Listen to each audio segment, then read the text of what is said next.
Então, durante o intervalo, como o Marcos disse, algumas pessoas me procuraram que eu lembre, e Janaína fez uma provocação, quando tínhamos aquele trabalho de exórdio. Isso me fez lembrar uma afirmativa muito séria que o Espírito Emmanuel, que eu reconheço como um espírito sábio, né, é o grande evangelizador dos espíritas, porque é quem comenta o Evangelho de Jesus versículo a versículo para nós, aquela série Fonte Viva, né, Rebeca?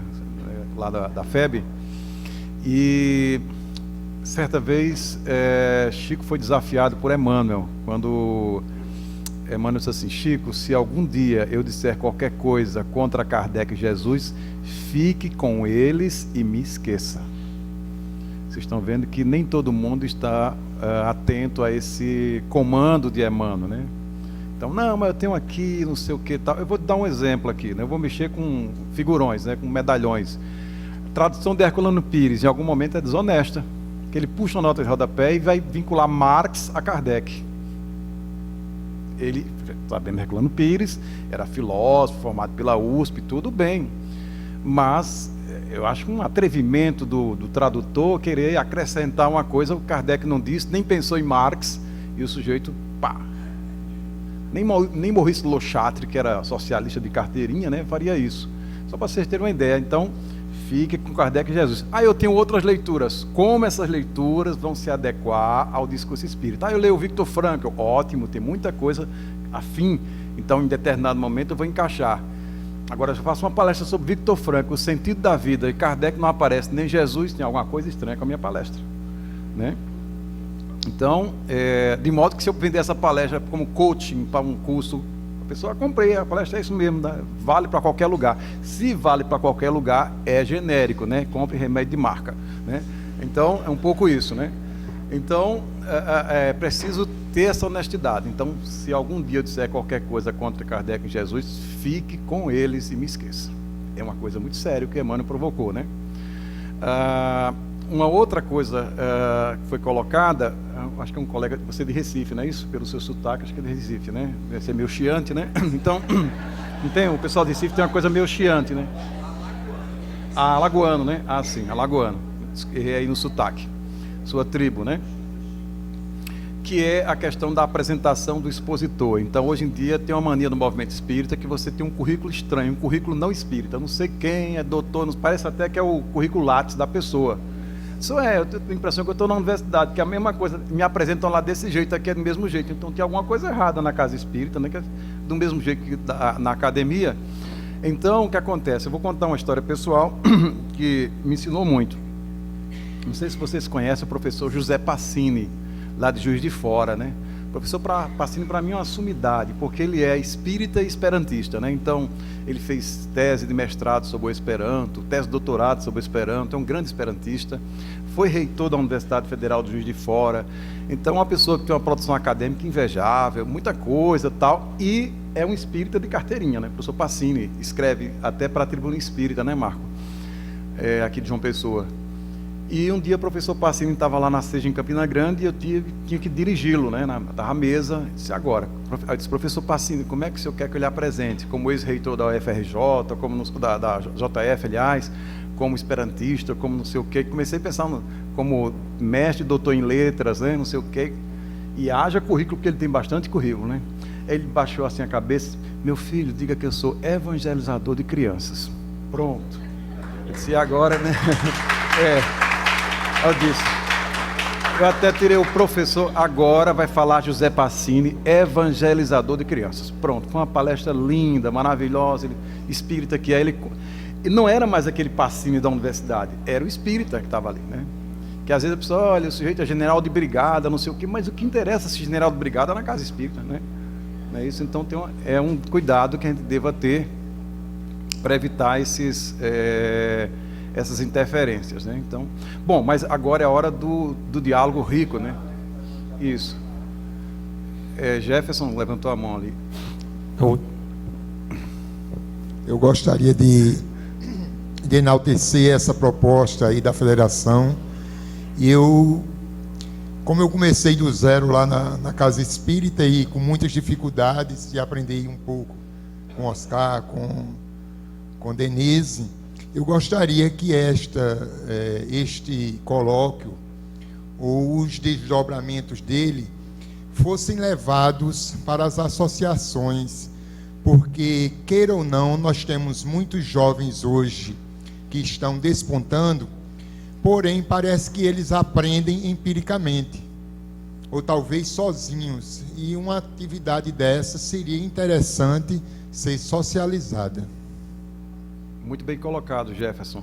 Até aquilo que nós falávamos, esta crise, ela também está avançando por outras áreas da casa espírita, na juventude, né? Então, vamos colocar na linguagem antropológica, é como os espíritas fazem parte da tribo, a tribo dos espíritas, e aqui nós falamos espiritês, né? Então, se a gente não, daqui a pouco, se a gente deixar de falar o espiritês, quem é que vai falar espiritês, né? Então, é importante isso, ou seja, às vezes na juventude a pessoa traz coisas estranhas ou em outras áreas e há um problema de formação, né, do pensamento espírita, da mentalidade espírita. O espírita, por natureza, é um sujeito de mente aberta, ele circula muito bem na cultura de um modo geral, mas qualquer que seja o tema, ele precisa ser colocado numa linguagem espírita, em categorias espíritas. Por exemplo, você percebe o espírita falando.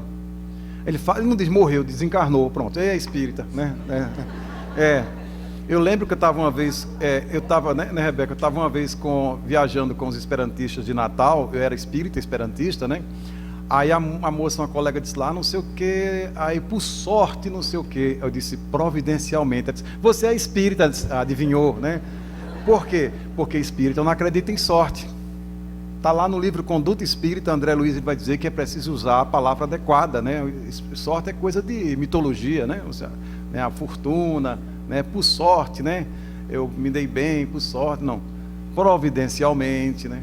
As coisas concorreram nessa direção. Outra contribuição. Oi, Paulo. Bom dia. Eu sou Gisele, do Centro Espírita Irmãos de Boa Vontade, lá de Recife. Eu gostaria de perguntar, Oscar, a gente vê hoje em dia muitos expositores não tendo mais uma casa espírita como referência para o seu trabalho, inclusive utilizando-se do nome Movimento Espírita. Como nós estamos num colóquio e temos muitos dirigentes ou dirigentes do Departamento de Divulgação Doutrinária, né, de Comunicação Social Espírita, eu queria saber qual seria uma posição do dirigente. Ele deve continuar sempre convidando essas pessoas ou a gente deve sempre solicitar e pedir? Qual é a sua instituição espírita que você trabalha, que você tem uma referência de trabalhador? Obrigada. Obrigado, Gisela. A sua contribuição é importante, porque de fato tem circulado essas figuras. Aí ele fica assim, especialista. Olha, eu sou expositor, pode me chamar para qualquer lugar. Aí você não atua em mediúnica, não faz trabalho social. Não, meu negócio é exposição. Então, essa figura normalmente é muito requisitada.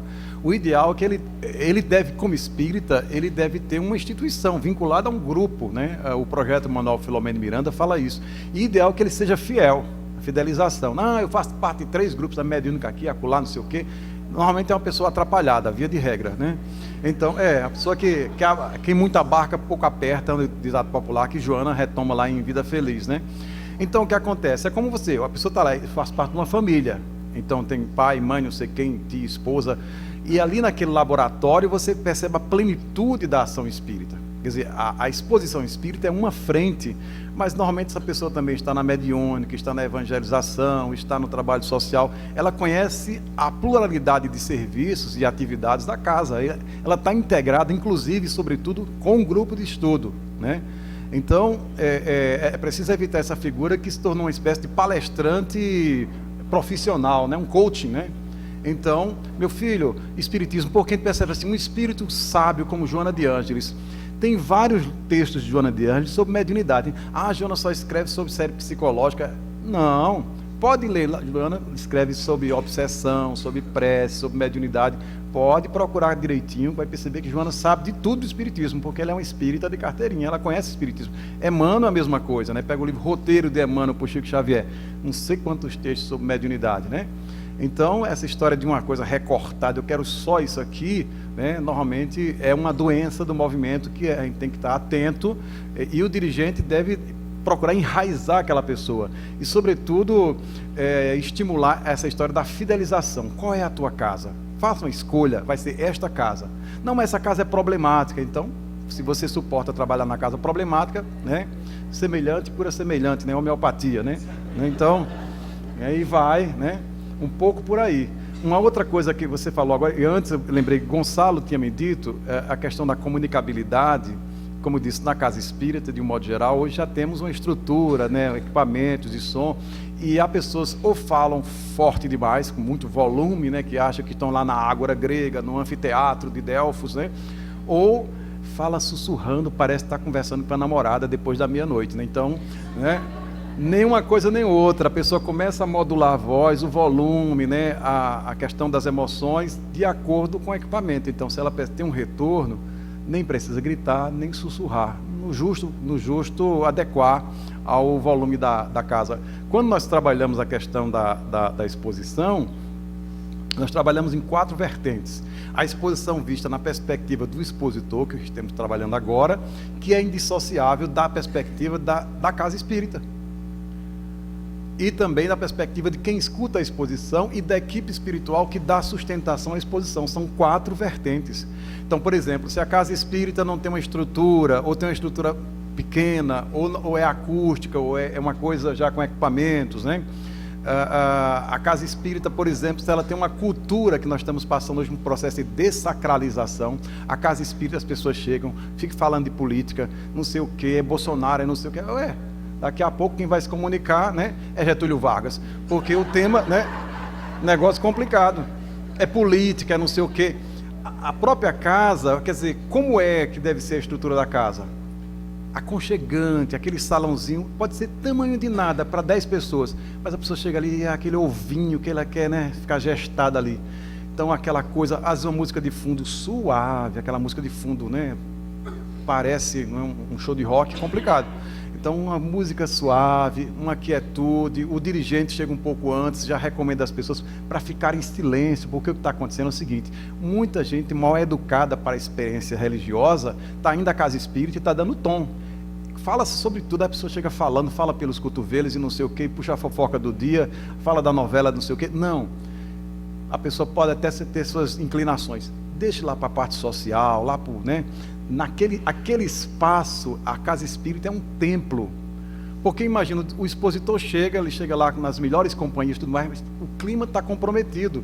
Quem diz isso é Dr. Bezerra de Menezes, na obra Dramas da Obsessão, por Ivone Pereira, lá no finalzinho da primeira história, né, Leonel e os Judeus, quando fala das vibrações na casa espírita.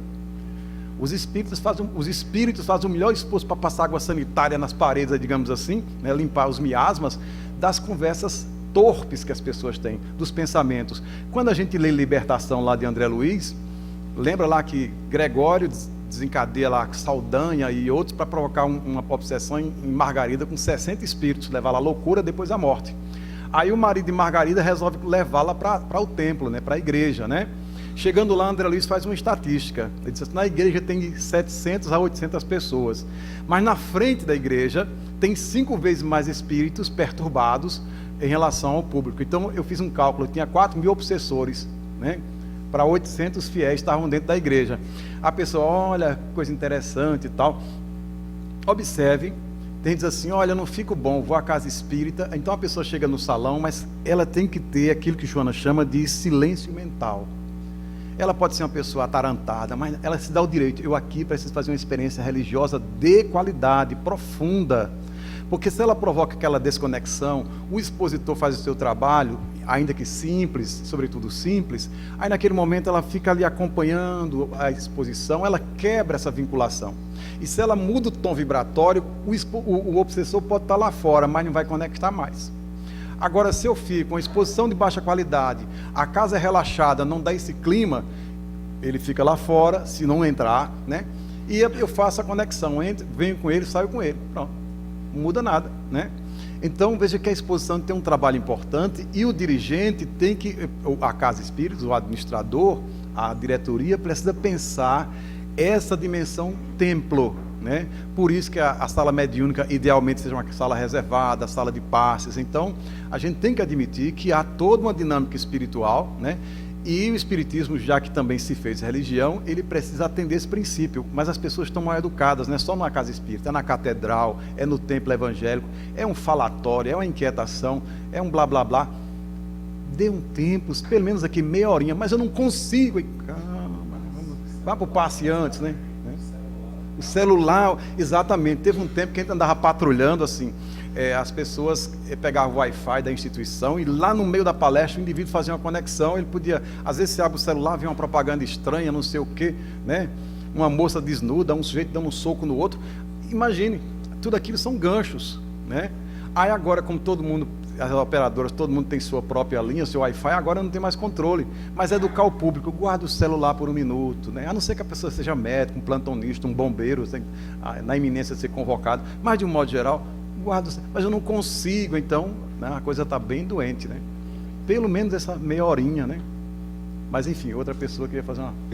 A gente vai passar aqui para o Osgley, aí depois é o Almir, em seguida o Miguel. Bom dia a todos. Bom dia, Oscar. Aproveitando em nome da comitiva de Pernambuco, da Federação Espírita Pernambucana e demais centros, o nosso agradecimento pelo convite e pelo acolhimento. O que eu queria comentar e perguntar é o seguinte: nós temos na FEP um curso de oratória espírita permanente. A ideia não é a formação de palestrantes, mas de orientação a todos que vão à tribuna: o palestrante, o dirigente, o precista e, ocasionalmente, o substituto do palestrante, que também é palestrante. Esse trabalho é permanente, termina uma turma, começa outra, e tem sido realmente de grande relevância para o nosso movimento. Isso é uma... Você observa que isso é uma tendência? Com que olhos você enxerga esse tipo de trabalho, Oscar? Por favor. A gente deve trabalhar depois. Obrigado. Eu vou confessar uma coisa aqui. Eu morro de inveja dos pernambucanos, porque o que acontece? A bandeira de Pernambuco é a mais bonita do Brasil, a da Paraíba é a mais feia. Aí eu nunca vi uma bandeira tão horrorosa, né? Eu estou esperando João Pessoa reencarnar e desfazer o serviço, porque aquele nego, parece coisa de adolescente rebelde, né? E, né, a coisa... Mas, enfim, a de Pernambuco é tão coloridinha, tem um sol, né, um arco-íris. O pessoal pensa até que é uma bandeira LGBT, mas não tem nada a ver, né? Mas, enfim, né? Mas é muito bonita, né? E, além de mais, os pernambucanos receberam um príncipe, Maurício de Nassau, né, que é elogiado até pelos espíritos lá em Brasil, Coração do Mundo, Pátria do Evangelho, né? Mas, enfim... essa questão é interessante porque, primeiro, o trabalho, idealmente, ele não deva ser improvisado. Então, é um trabalho sério. Quando a gente colocar lá aquelas 4 possibilidades, quer dizer, uma exposição mobiliza, tem a perspectiva do expositor, a perspectiva do público, a perspectiva da casa e sua administração e a perspectiva do mundo espiritual. E no momento que a coisa vai acontecer, tudo está conjugado. Então, o ideal é que não haja muita improvisação. Ei, você pode fazer a prece aí.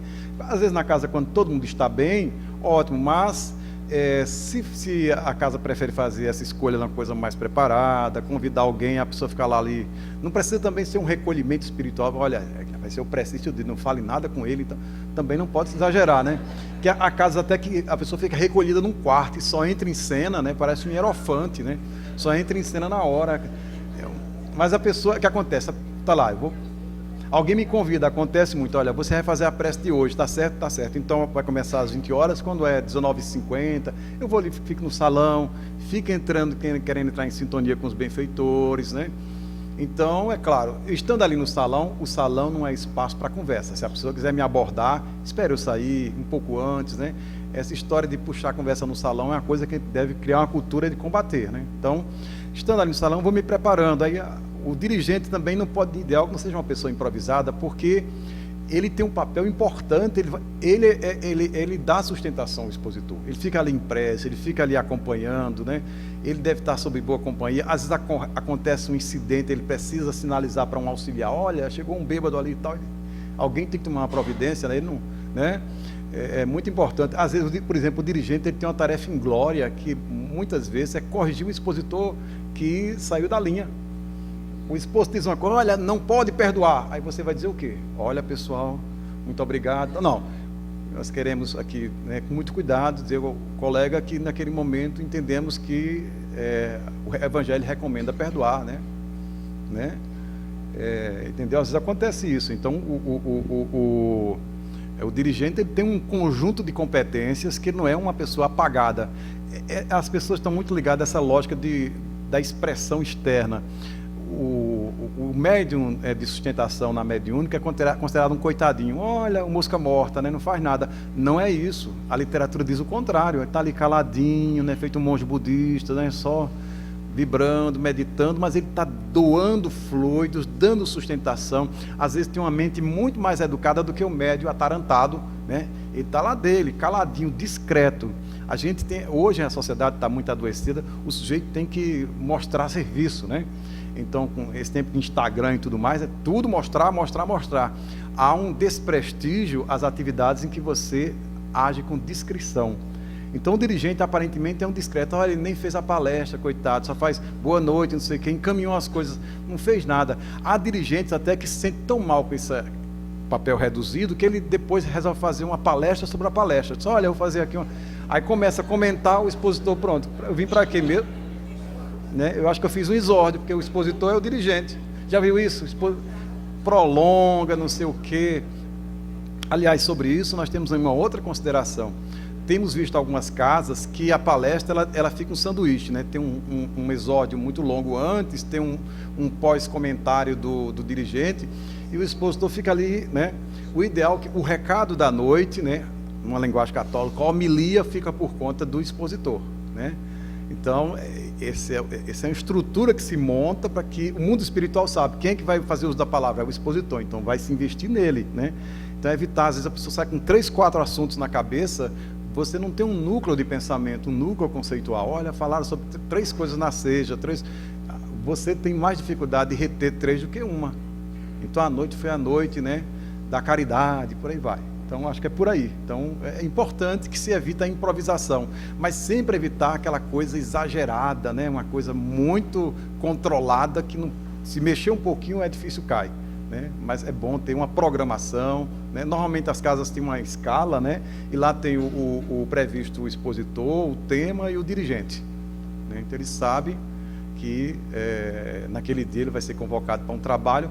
Quem lê a obra Desobsessão de André Luiz, aquela cartilha de 1964, ele diz lá, olha, se prepara a semana toda, mas no dia da mediúnica redobre os cuidados com a preparação, não é isso? Vem as provocações, então o dirigente, hoje eu vou dirigir, então atenção com a topada, né, com as provocações, ele vai ficar atento, porque ele vai fazer um trabalho muito importante, ele vai dar um equilíbrio ali na mesa, né? Então, não é um papel pequeno, né? É um papel discreto, porém importante. Oi. Acho que é Almir, vamos lá, Almir.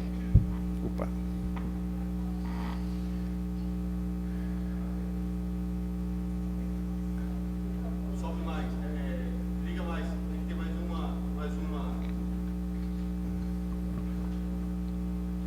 Agora sim. Bem, parabenizar a federação, a FEB, por esse evento, por essa proposta. Eu acho que já dá para perceber que a versão 2 se faz necessário. E o tempo está muito curtinho para tanta coisa que a gente precisa compartilhar e aprender. Uma das coisas que me chamou a atenção é porque quando nós começamos a trabalhar na Tribuna Espírita, o universo de aprendizagem é tão vasto que não dá para você já fechar a questão que sabe. Você não sabe. A ciência quântica, a física, a astrobiologia está dizendo que a gente só conhece 1%. Aquilo que Sócrates disse, eu só sei que nada sei, porque 99% das informações que está interagindo com a gente aqui e agora nós não sabemos, 99%. Então é muita coisa para aprender. Então, assim, quando nós falamos o Evangelho na Casa Espírita, nunca esquecer que o Evangelho na Casa Espírita é a Boa Nova na Casa Espírita. E a Boa Nova na Casa Espírita não é apenas uma ideia conservadora, que esse nome conservador é conservador.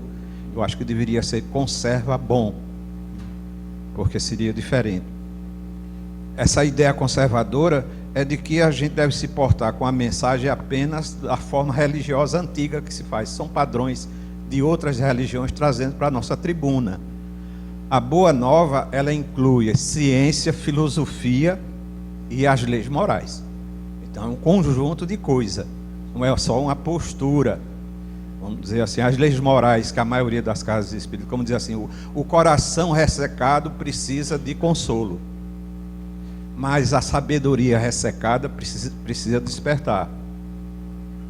A filosofia ressecada também não vai contribuir para um coração que é ressecado. Então tem que ter as 3 vertentes muito bem elaboradas. E eu queria dar um testemunho pessoal, que o nosso irmão falou de casos pessoais. A primeira vez que eu vim aqui na Federação, numa reunião mediúnica na quarta-feira, Giselda recebeu um irmão e disse assim: esse santinho de pau oco que está aqui. Aí quando ela falou aquilo, eu disse: deve ser comigo. Esse santinho de pau oco sou eu. Por que essa ideia que o Espiritismo nos ensinou? É porque a gente muitas vezes está na postura da palestra, falando para os outros, achando que você já incorporou todo o ensino espírita e passa para os outros uma sensação de que você é um santo. Quando ela falou santinho de pau oco, eu digo: minha Nossa Senhora, como caiu bem para mim.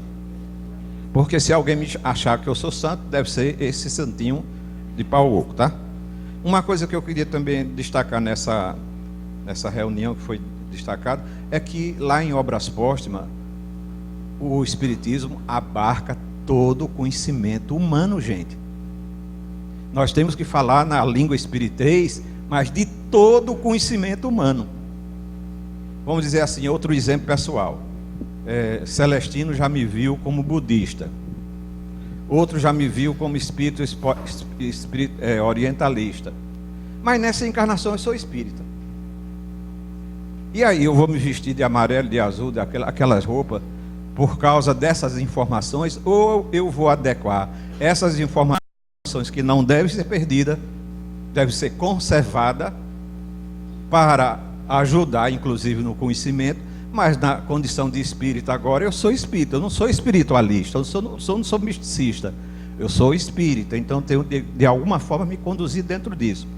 Por isso que esse evento de hoje vai contribuir, que se tiver a sua continuidade, vai contribuir muito para que a gente possa alcançar o espectro do que é falar em público na doutrina espírita e a sua condição de espírita.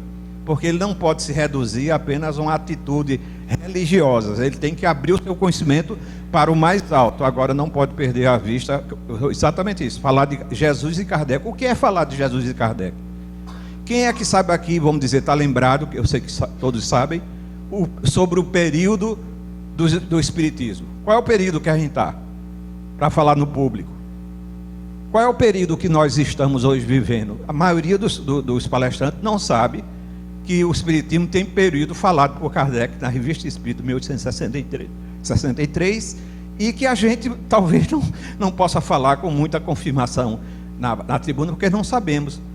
Tem um período religioso, mas tem outros períodos que a gente deve alcançar. Então eu vejo assim, pelo nosso evento aqui, uma maravilha para a gente dar sequência. Parabéns pela primeira parte, pela segunda que você está fazendo, parabéns à Federação e parabéns a todo mundo que está participando. A contribuição de Almir é importante. Obrigado, Almir, porque ele abre uma angulação. Nós não podemos compreender o Espiritismo como uma doutrina reducionista, uma doutrina de síntese, né? Ou seja, nós tivemos várias reencarnações em que dicotomizamos a experiência. Agora eu só sou religioso, então não me interesso pela ciência. E nós temos uma mente anticientífica. Agora eu sou só filosófico, não me interessa o religioso. E nós somos espíritos que já transitamos em vários saberes. Então agora, reencarnados na condição de espíritas, nós temos diante de si uma doutrina síntese, é uma sabedoria plena, né? O próprio Allan Kardec, ele estudava e sabia praticamente de tudo, era um sábio, né? Ele próprio é um sacerdote reencarnado, ele é um druida reencarnado, né? Mas ele ali estava como professor, como intelectual, e ali naturalmente prevaleceu aquela mentalidade cartesiana dele, né? É claro que a gente precisa fazer uma adequação ao momento. Por exemplo, a sabedoria espírita, o espiritismo, ela é uma doutrina simples, mas não é fácil, né? Tem uma expressão de Platão lá na República assim: calepata calar. As coisas boas não são fáceis. Essa doutrina é facinho, facinho. Desconfie que deve ser coisa de estelionatário e doutrinário, né? Não tem nada facinho. A pessoa tem que se esforçar, porque é uma doutrina profunda, mexe com todas as áreas do saber. Allan Kardec vai dizer lá na Gênese, né, que a doutrina espírita ela é progressiva. Eu já sei de tudo, mas a doutrina está progredindo, então tem que ter uma atualização, né? Então, o que acontece? Mas é preciso adequar assim, a palestra. A palestra e o atendimento fraterno são 2 momentos em que a gente tem que primar pela simplicidade, fazer o recorte e, sobretudo, pensar prioritariamente na perspectiva da consolação e do esclarecimento. Aquela pessoa, por exemplo, é possível que nas sequências, ela vindo uma primeira palestra, se sentindo consolada e esclarecida, ela se interesse, vem outras vezes, daqui a pouco ela está querendo se engajar num grupo de estudo, ela vai fazer os aprofundamentos, não é isso? No entanto, há temas indigestos. Eu não posso fazer uma palestra sobre funções do perispírito, né, em plena palestra pública. Peguei pesado. Olha, vou falar sobre a penetrabilidade, né, sobre a expansibilidade, isso é coisa para o espírito Camilo, Raul Teixeira, né? Aí eu vou fazer um seminário. A Casa Espírita tem outras modalidades. A palestra é essa coisa mais simples, esse formato revista. Aí eu quero fazer uma coisa especializada. Vamos discutir a arte na perspectiva espírita, vamos discutir medicina e espiritismo. Tudo bem. A gente faz um evento específico, ou estabelece um curso, etc, etc. Não só tem palestra na Casa Espírita, mas é a porta vestibular, é o primeiro espaço de acolhida. É muito importante isso, né? A pessoa chega lá, muitas vezes ela não sabe patavinas de espiritismo. Ou quem sabe, de repente escuta aquele mesmo tema num tom novo e diz, puxa, é isso que eu estava pensando, eu não tinha pensado nisso, eu estava pensando ouvir sobre isso. Esse rapazinho, essa moça me disse uma coisa, aquela senhora, mas sabe que eu não tinha pensado nisso. E você volta confortado, mais tranquilo. Às vezes o tom de voz da pessoa, ou o conjunto, né? A pessoa diz, olha, me fez tão bem essa palestra, deu uma realinhada aqui, né? Então, até um descanso mental, né? E eu me lembrou uma outra coisa importante, que muitas vezes nos trava, é aquela história, quando eu me analiso, eu digo, não tenho condições de ser expositor, né? Porque tem aquela visão extremista, ou eu sou muito bom, ou eu não presto, né? E não é bem isso, né? O Espiritismo é uma doutrina que nos lança numa honestidade intelectual muito forte. De saída, Allan Kardec nos diz, todos nós temos, Allan Kardec e os espíritos, nos diz que nós somos orgulhosos, não é isso? E egoístas. Aí ele vai dizer, para o orgulho eu tenho que trabalhar a humildade, para o egoísmo a caridade. Mas isso é um processo, digamos, eu era um egoísta 100%, hoje eu estou 80, 75, não sei o que, estou melhorando, estou muito orgulhoso ainda, estou muito egoísta, isso é como taxa de médica, esse negócio de colesterol, tem que estar controlando, entendeu? Senão a coisa estoura. Você tem colesterol, mas está controlado, meu egoísmo está mais ou menos controlado, meu orgulho. Porque você antes fazia uma palestra e era orgulhoso lá num púlpito, agora você vai fazer aquele mesmo tema, esse mesmo trabalho com menos orgulho, você vai sentir a diferença, ou com menos egoísmo. Eu fazia isso para ganhar dinheiro, agora já não ganho dinheiro, né? Marco Lima falava que hoje é o dia do trabalho, quer dizer, dia do trabalho é feriado, mas para espírita é o dia do trabalho, né? Porque, como Paulo Tasso fazia, né? Ele era tecelão durante o dia e à noite era pregador, né? Essa é a lógica do espírita, ele trabalha, ele não é profissional da religião. Eu me lembro uma coisa interessante, que como eu disse, esse negócio da cobrança. O importante é que a pessoa faça uma autoanálise. Se eu tenho problemas com egoísmo, com orgulho em certas áreas, aí está mais forte aqui, mais acolá, eu vou me trabalhando, eu vou me policiando, me controlando, me fazendo ajustamentos, mas ninguém vai se santificar de uma vez por todas. No livro Tramas do Destino, deixa eu bebericar. Tramas do Destino, Filomeno de Miranda Purivaldo, não sei se vocês já leram.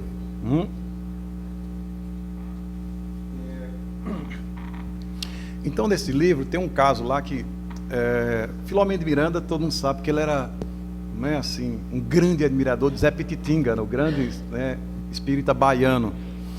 Cadê Raimundo? Raimundo está aqui. Ali. Lembra Raimundo? Petitinga lá, né? Raimundo, né? Grande Petitinga, que foi um homem que, na União Espírita Baiana, não foi, Raimundo? Foi presidente lá, não foi ele? Então, Zé Pititinga, então, nesse livro Tramas do Destino, Zé Pititinga está lá fazendo uso da tribuna e entra um rapaz alcoolizado e mediunizado. Ele diz, você é um enrolão, digamos assim, você está blefando, você é um mau caráter. E aí, Filomeno descreve, né, aquela cena, né, mostrando que, imagina um expositor falando, uma pessoa lhe desqualificando assim publicamente, né? Aí Pititinga escuta, diz, você tem razão, meu irmão, eu sou essa pessoa que você diz aí, eu sou uma pessoa problemática, eu sou isso, eu tenho problemas, né? Aí vai, daqui a pouco o espírito que estava dominando o rapaz, né, o sujeito que entrou no salão, adentrou o salão e disse assim, é tudo mentira, velhinho bom. Eu cedo diante da tua humildade, o espírito chora e ali ele se redime.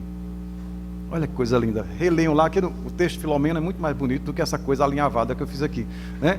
Mas num outro livro, Trilhas da Libertação, também de Filomeno de Miranda Podivaldo, tem aqui, acho que é Fernando, um rapaz aqui né, é em Pernambuco, aqui, você sabe que foi em Pernambuco aquele negócio, né? Não é isso? E ali, o rapaz, mais uma vez, o que acontece? Tem uma moça no salão que ela tem problemas, uma senhora tem problemas sexuais, e começa a fazer transferência mental com o expositor, e começa a achar que está namorando com ele, sem nunca ter namorado com ela. Pode acontecer, né? Assim, um namoro unilateral, né? Tem gente que até hoje acha que namora com Roberto Carlos. Roberto Carlos nunca viu a pessoa, né? Mas enfim, né? Unilateralmente, né? Aí tem um momento lá que essa senhora, dominada por uma entidade inimiga do grupo, né, faz ela entrar em transe e começa a dizer um bocado de coisa absurda ao expositor que estava fazendo uso da palavra. Então pode acontecer isso, né? Então a pessoa ter essa postura de humildade, né? Esse controle da situação, né? Acho que tem outra pessoa além de Almir que estava. A senhora, quem era aqui? Gonçalo, vamos lá. Rádio Jesus, João Pessoa. Uhum. Nós temos diversos estilos de como expor uma palestra. Temos, por exemplo, Divaldo Franco, que é um estilo alto, em bom tom. E temos Raul Teixeira, Haroldo Dutra, que é um tom suave, compassado, de forma que tanto um como o outro, todos entendem perfeitamente o que eles falam. Então, não é uma crítica, é uma contribuição. A gente nota que, às vezes, pessoas têm um bom conteúdo, trazem uma boa exposição, mas a questão da comunicação entre o expositor e a plateia. Então, a minha preocupação, o meu cuidado, às vezes é assim, que é bom que as pessoas que expõem conhecimento, ela tenha essa preocupação na dicção de voz, na forma como passa para as pessoas, porque o importante numa palestra é que a mensagem chegue à plateia, às pessoas. E às vezes acontece que a pessoa fala, cheia de boa vontade, um bom conteúdo, mas não tem essa preocupação de expor de forma direta, objetiva, né, uma voz pausada, clara ao público. Bem lembrado, Gonçalo. Vocês lembram que nós colocamos aqueles pilares e um deles é a comunicabilidade, né? Então, tem essa música belíssima, Verbos, não é isso, André? Né? Ele não fala um pouco isso, né? Sobre a voz. Então, quem faz uso da voz precisa ter certos cuidados, né? Para não passar um nervosismo, para em respeito à própria língua portuguesa, um compasso, uma boa dicção, dentro do possível, porque às vezes é o seguinte, a pessoa tem muita boa vontade, ela tem cultura espírita, etc, etc, mas ela pode ter um problema de ansiedade, falar um pouco, uma velocidade maior do que o normal, ou ela pode ter uma disfunção, um pouco fanha, um pouco nasal. Mesmo assim, a gente escuta e a mensagem é maior do que essa limitação. Quer dizer, naquela escala, por isso que nós colocamos no final, mas não deve ser desprezado os quesitos ligados à comunicabilidade. Então a pessoa diz, não, eu gosto de engolir umas sílabas. Então a pessoa, mas agora eu estou comprometido com essa tarefa, portanto eu preciso me melhorar, né? Então, já que eu sou alguém que atua nessa área, eu vou ficar atento, vou fazer exercícios, né? O grande orador grego, né, Demóstenes, ele fazia exercícios com pedra de sal na boca, era um homem gago, não é? Né? Com pedras, né? na praia, né?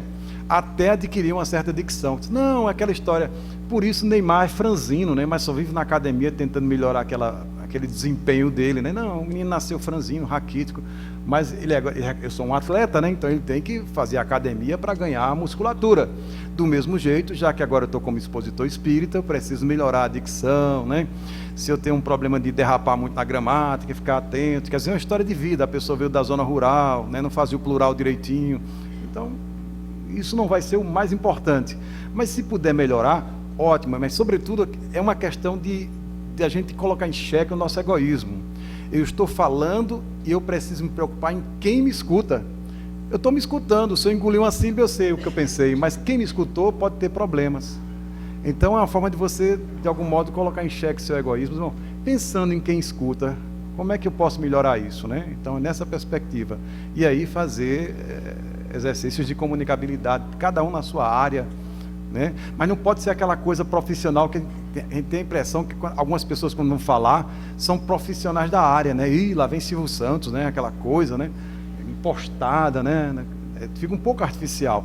O ideal é que a pessoa encontre o seu estilo, porque há espaço para todos os estilos, né? Por exemplo, Haroldo Dutra, aquele estilo dele, né? Vai passo a passo. Divaldo, na verdade são Divaldos, né? Que Divaldo tem um Divaldo do seminário, que ele é mais tranquilo. Tem um Divaldo da conferência, que ele é um grande, é um tribuno, né? E tem um Divaldo dos anos 70, né? Que era um Divaldo que tinha mais volume na voz, hoje é um Divaldo mais tranquilo. Então você percebe que há Divaldos, o próprio Divaldo foi se reinventando, né? Olha, por exemplo, tem uma fita antiga, todo o tempo de fita cassete, vocês não sabem o que é isso, que reencarnaram recentemente, né? Mas eu sou, né, das antigas, né? E aí Divaldo gravou aquele livrinho Filho de Deus, lembra de Joana de Ângeles? Ele gravou nos anos 90, mas ele, acho que naquele dia ele tinha tomado muito café, ele estava meio assim turbinado, taurina, cafeína, não sei o que foi, ele estava falando muito rápido. Esse mesmo Divaldo depois pegou os mesmos textos, olha que humildade, ele regravou para um CD Filho de Deus. Aí quando eu fui escutar, ele aqui está acelerado, ele aqui está mais calminho, né? Chá de camomila, tal, preparado, e ele ficou uma beleza. O mesmo Divaldo suave, né? Aquele Divaldo acelerado. Tem ideia, né? Hoje vocês não têm a fita cassete, mas quem tem vai fazer comparação e vai perceber que o CD é mais tranquilo do que a fita cassete. Oscar, bom dia.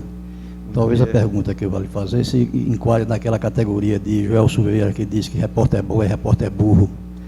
Eu ouvi em alguns momentos você dizer que o espiritismo é religião. Isso é uma linguagem figurativa que você utilizou aí, se virou religião.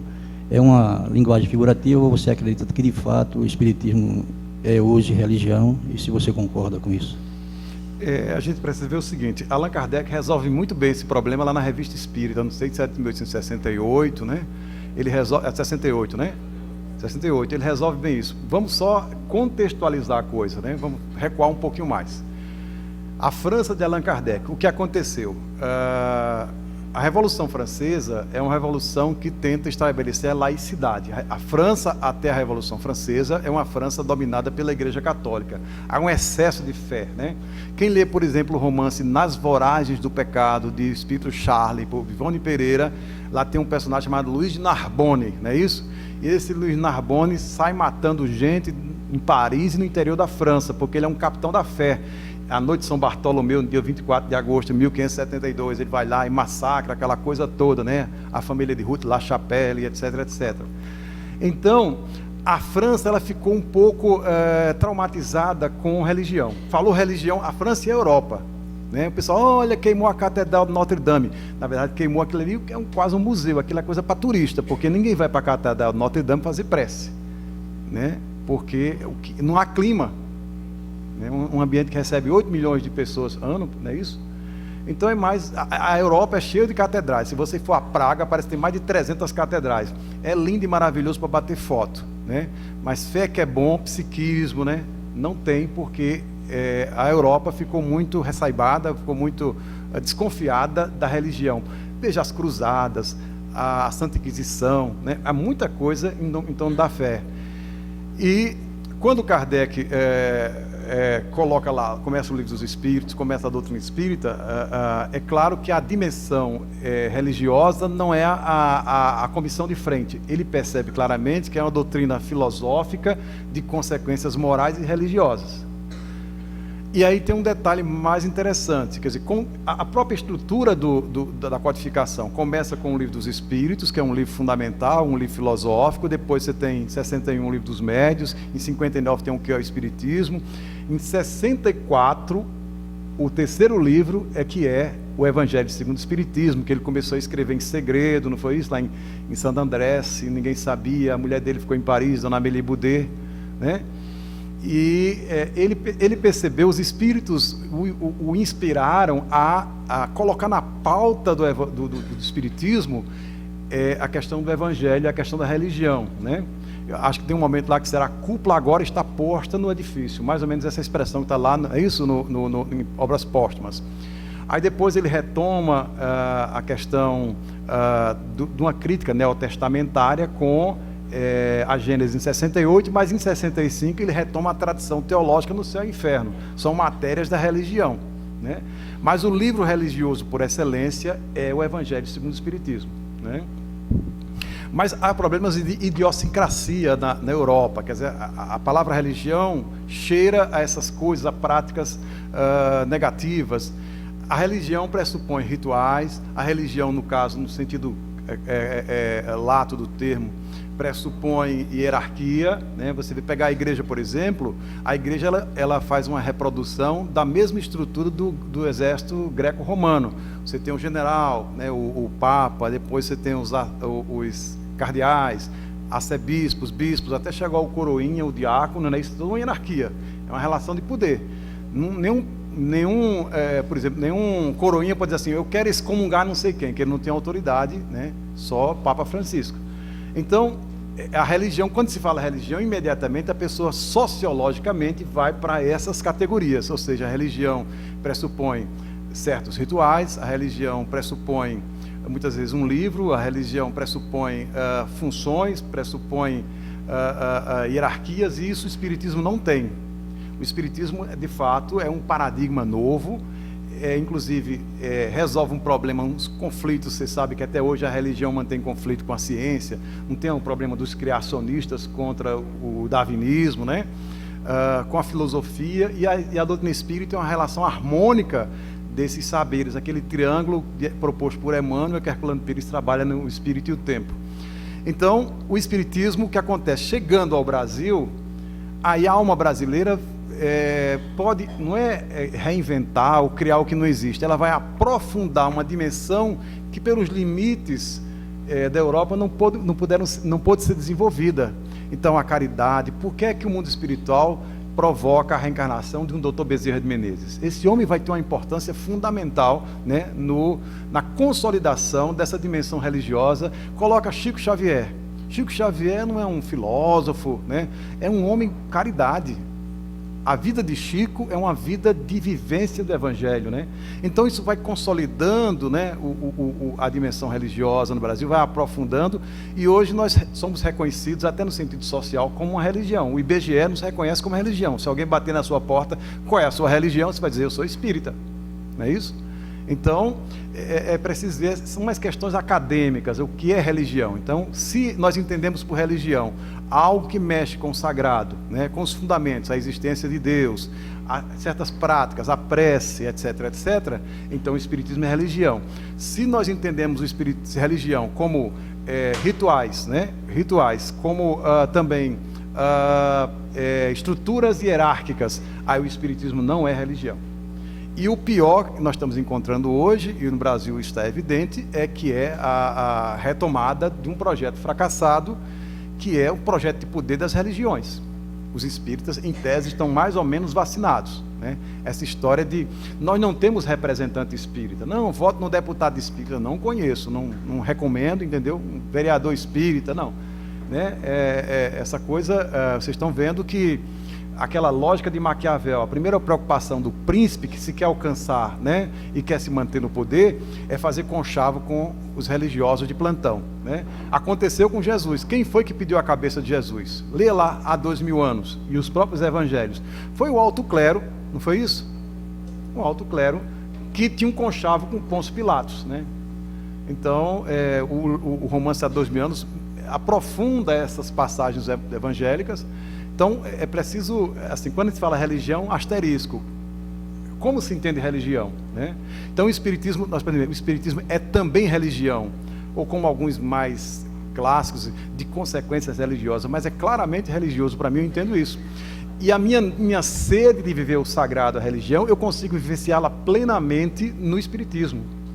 No livro Viagem Espírita, em 1862, que é um livro de relatos, né, das viagens que Allan Kardec fez à França e à Bélgica, lá diz claramente que Kardec vai dizer que no tempo dele o Espiritismo surgiu como uma espécie de filosofia científica, e as pessoas, elas tinham uma religião e também frequentavam as reuniões mediúnicas. Então o sujeito era judeu e era espírita, né?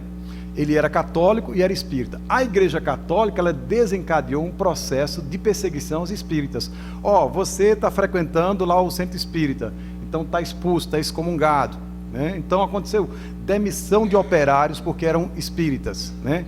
Separação de casais porque um dos cônjuges tinha se tornado espírita, e expulsão da igreja. Você está na sinagoga, está fora, ou você é judeu ou é espírita, ou você é católico ou é espírita. Então, Kardec vai dizer isso lá na Viagem Espírita de 1862. Isso terminou que, já que eu não posso vivenciar a minha dimensão religiosa na minha igreja, então eu vou vivenciar isso no Espiritismo. E o Espiritismo comporta isso, né? Se a gente ler, né, com bons olhos, com o coração, o Evangelho segundo o Espiritismo, ali a gente tem plenamente a vivência da nossa experiência religiosa. E o que tem a ver com essa discussão? Porque é um momento da palestra que a gente pode, de algum modo, sentir melhor essa dinâmica da experiência religiosa de qualidade, né? O expositor, de algum modo, arquetipicamente, em parte, ele ocupa o lugar que era do sacerdote, né? Está prelecionando, está consolando lá no púlpito, né? É claro que a coisa é muito mais rica do que isso. Não é, ou seja, o Espiritismo não é uma mera reprodução de modelos prontos. O Espiritismo faz uma reinvenção, uma planificação ou até uma retomada de uma coisa fundamental. Começamos com uma questão fundamental da religião, que é Deus, né? Lá no Livro dos Espíritos, que é Deus. Então, o Espiritismo claramente não é ateu, né? Ele é espiritualista, ele admite a existência e a sobrevivência do espírito, e ele admite o fundamento da religião, que é Deus, a existência de Deus, né? Mas é isso, é uma questão a se discutir, né? Isso. Oi. Bom dia, Oscar. Bom dia. Boa tarde, já passamos de meio-dia. É verdade. Eu, antes de mais nada, parabenizá-lo pelo trabalho, mas sou Vicente Gaioso, do Centro Espírita Leopoldo Cerne. A minha preocupação é alguns palestrantes, quando pegam temas densos como suicídio e aborto, por exemplo, numa palestra de 30 minutos, ele passa 25 minutos falando de sofrimentos, de culpas, etc., e de estatísticas, esquecendo do amor e da consolação, esquecendo de Maria, por exemplo, que acolhe memória, a todos. Suicida. Então, a minha pergunta seria, não seria bom promoverem, não só na federação, mas nas casas espíritas, cursos que aconselham, que orientam esses palestrantes, que as pessoas vão lá para ter uma consolação e terminam muito mais saindo pior do que já chegaram. Obrigado, Gaioso. Muito boa a sua contribuição. Qualquer que seja o tema, ele tem que ser redimensionado, recolocado nessa perspectiva do esclarecimento e da consolação, ou da consolação do esclarecimento. Se pegarmos o Evangelho segundo o Espiritismo, no capítulo 5º, Bem-aventurados os aflitos, tem lá um texto belíssimo de Allan Kardec, o suicídio e a loucura, de saída, né? Se formos ao Livro dos Espíritos, a questão 943 até acho que a 953 são questões sobre o suicídio, são questões existenciais.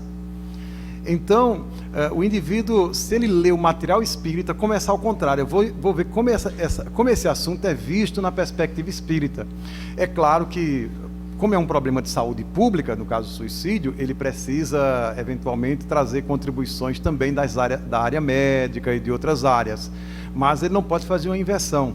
Porque você tem a impressão que está ouvindo alguém que é do Ministério da Saúde, que foi convidado para fazer estatística. Não sei quantos suicídios, não sei o que. Né? Às vezes tem até fake news para a casa espírita.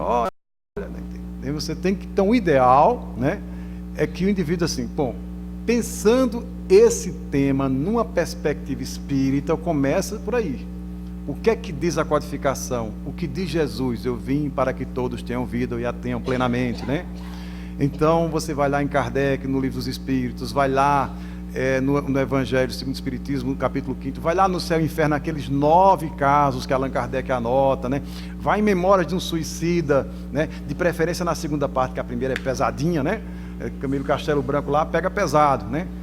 Então, é uma prova disso, porque Camilo Castelo Branco ele era um suicida e escreveu na perspectiva de um suicida. O livro foi reescrito por Leon Denis para ficar na perspectiva doutrinária.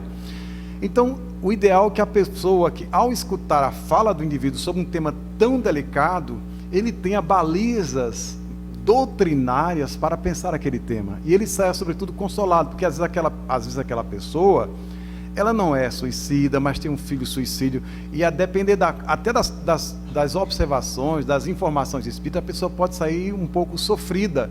Olha, o Vale dos Suicidas é uma coisa meio terrorista, né? O André Luiz de não sei o que. Então meu filho está numa situação muito ruim, né? Então a pessoa tem que estudar bastante, pedir inspiração, porque a palestra não é dele, é a palestra dos espíritos, com ele e por ele.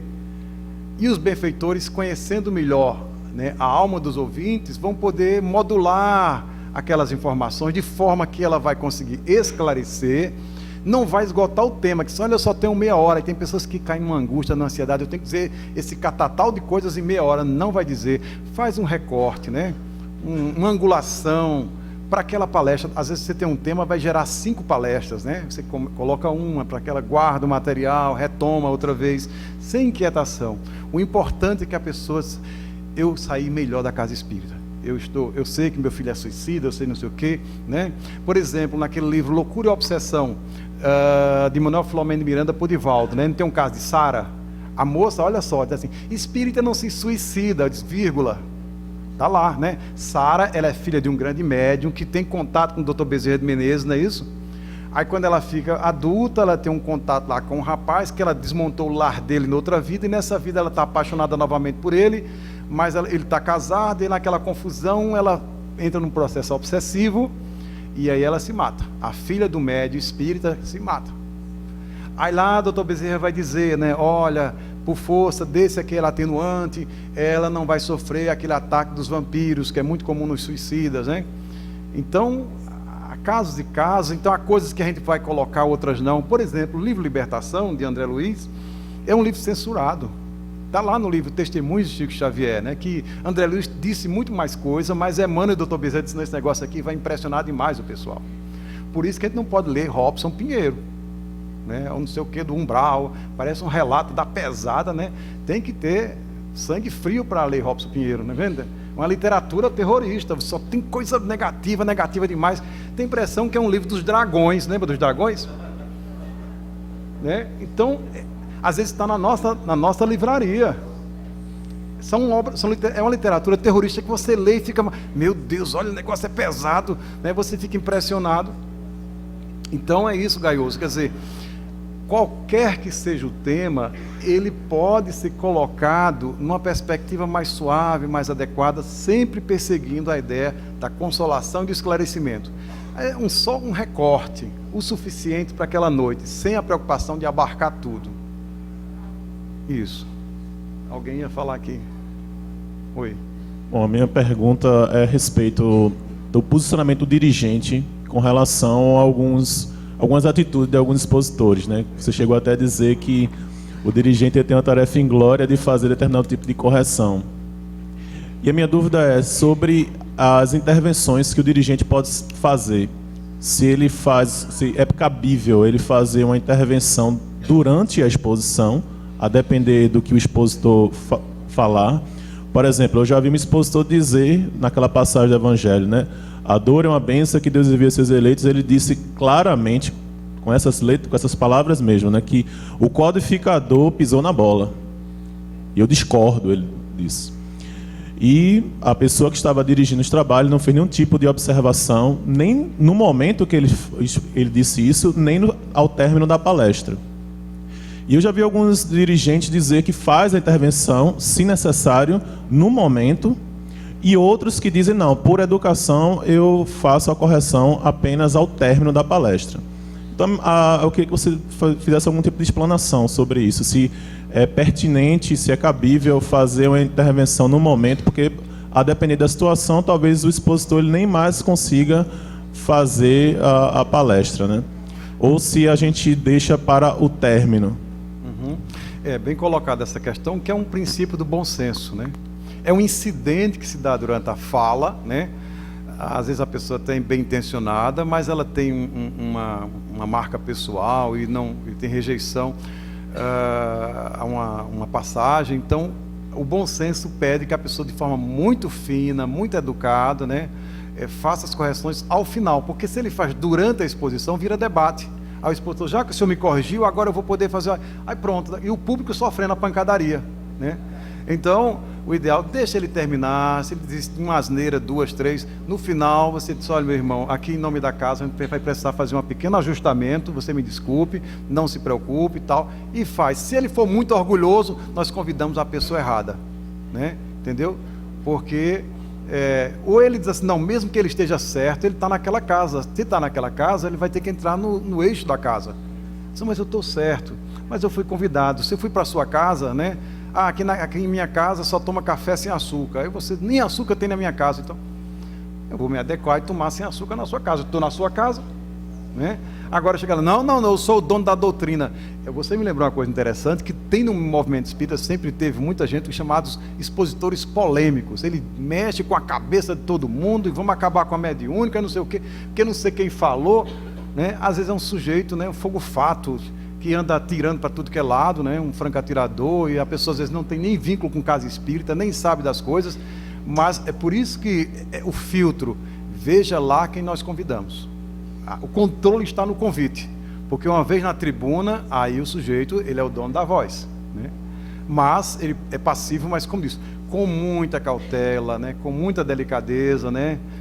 Faz aquela observação, porque o dirigente, ele é a moldura, a pintura é o expositor. Naquele dia ele não pode, mas ele é o guardião da doutrina também, né?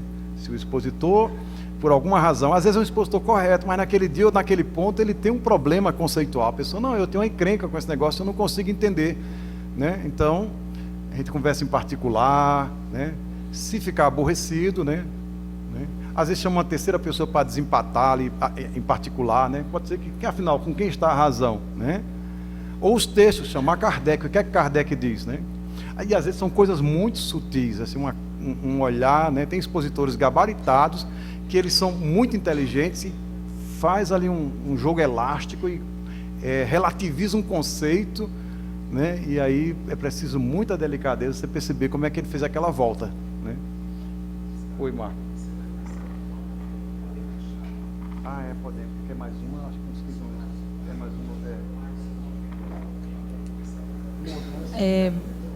uma? Boa tarde.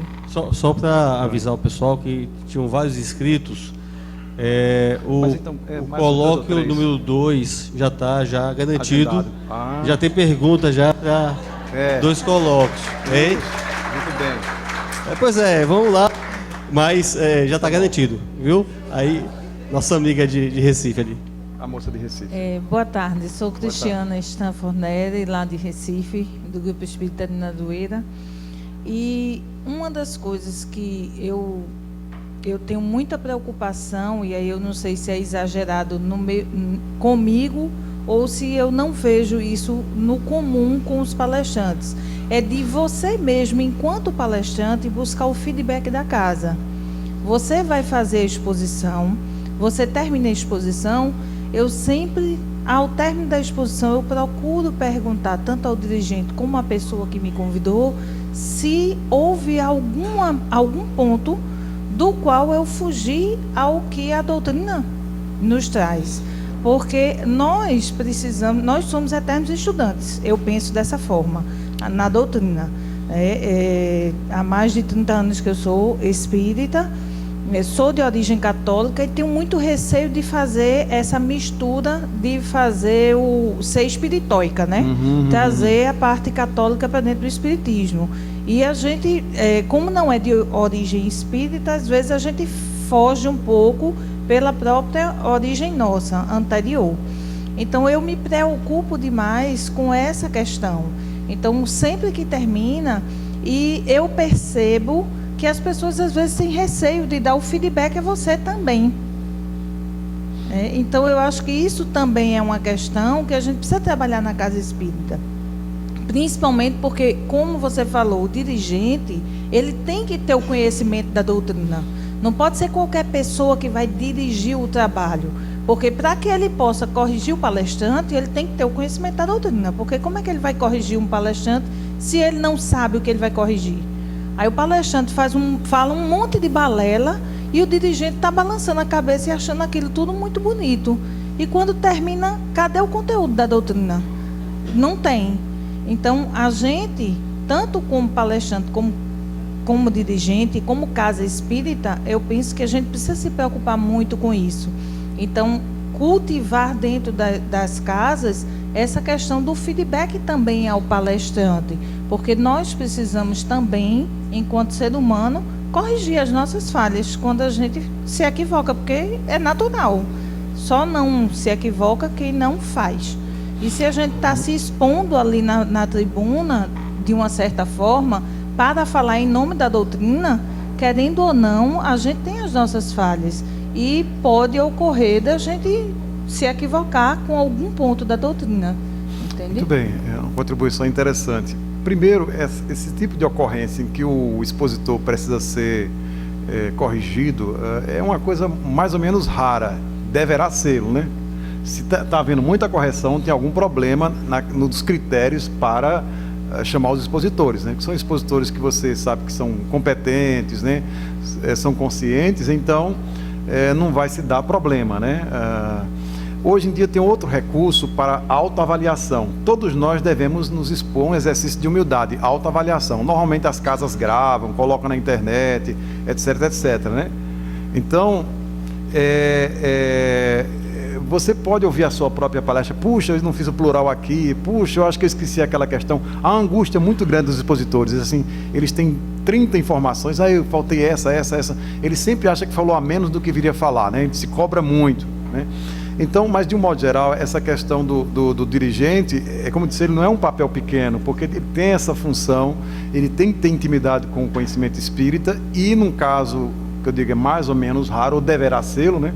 Ele fazer um ajustamento delicado, se o expositor deixou escapar uma coisa. Às vezes a coisa é tão sutil e não vai nem incomodar que, se você for fazer uma correção, estraga. Melhor deixa ali, né? Mas de um modo geral, se for necessário, ele tem que ter a capacidade, porque acontece o seguinte: se ele for uma pessoa mais limitada, às vezes o próprio expositor está correto, mas o sujeito é limitado, vai estragar, né? Assim, quem é que vai avaliar? Suponhamos que Kardec vai fazer uma palestra, Kardec, digamos aí, e outra pessoa menor do que Kardec vai corrigir Kardec. Não vai ser complicado? Porque o expositor domina mais coisas do que o próprio dirigente.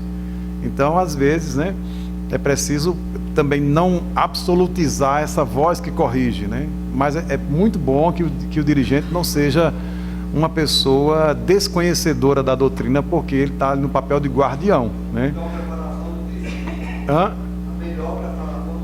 Exatamente, ele tem que investir na sua própria preparação. Raimundo lembra isso, né? Porque, enfim, ele está ali correndo junto com o expositor, né? É uma espécie de técnico. Então, de repente, o expositor dá um passo errado, então ele vai fazer o ajustamento, mas sempre, como eu disse, com muita delicadeza, porque é uma questão de educação, né? Corrigir publicamente alguém é uma coisa muito difícil, né? Porque mexe com questões psicológicas, né? O orgulho da pessoa, às vezes a dureza do verbo de quem faz a correção. Então, é toda uma, né? Jesus disse, se o teu irmão pecar contra ti, chama em particular, etc, etc. As situações que o ideal é começa, a primeira instância é particular, né? Mas como ele está fazendo uma fala pública, quer dizer, se eu sou expositor, eu estou me lançando público, então essa experiência pública tem que ser corrigida em público, no caso, né? Mas, como eu disse, não absolutizar essa fala do corretor, né? Do sujeito que vai avaliar, né?